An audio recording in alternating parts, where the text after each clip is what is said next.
অদ্ভুত দুটি শব্দ, একটি ইয়াজুজ ও আরেকটি মাজুজ। শব্দ দুটি এসেছে উজাত শব্দ থেকে, যেখানে ইয়াজুজ শব্দের অর্থ শুকনো অথবা কর্কশ।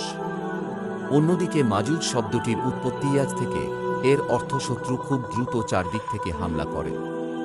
ইয়াজুজ ও মাজুজের চরিত্র এমনই হবে যেমন তাদের নামের অর্থ, অর্থাৎ তাঁরা অত্যন্ত রুক্ষ ও কর্কশ স্বভাবের এবং তাদের আক্রমণ থেকে কেউই জীবিত পালাতে পারবে না।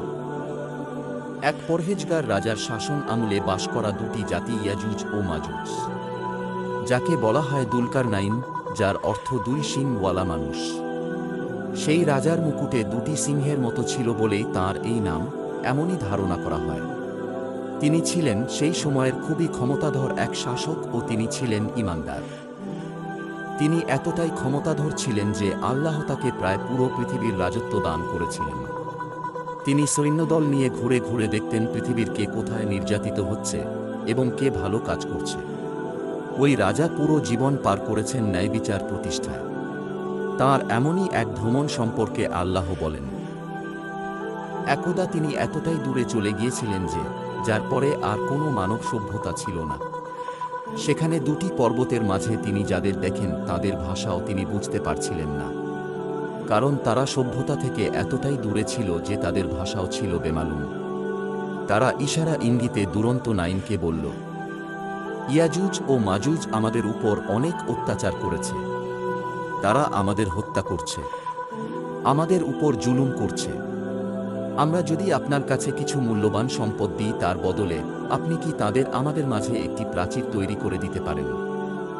উত্তরে দুলকারনাইন বললেন, তোমরা আমাকে সাহায্য করো, আমি শক্তিশালী দেওয়াল তৈরি করে দিচ্ছি। তিনি তাদের লোহার টুকরো আনতে বললেন। সেই লোহার টুকরো দুই পর্বতের মাঝে রাখলেন এবং তাতে আগুন ধরিয়ে দিলেন। সেই আগুন এতটাই বিশাল ছিল যে লোহার টুকরোগুলো গলে গিয়ে এক দেওয়াল তৈরি হয়ে গেল। অর্থাৎ তিনি ইয়াজুজ ও মাজুজকে দুটি পর্বতের মাঝে আটকে দিলেন।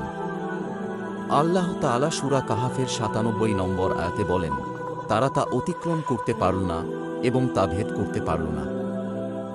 দুলকারনাইন এই দেওয়াল তৈরি করে বললেন, এটা আমার রবের রহমত।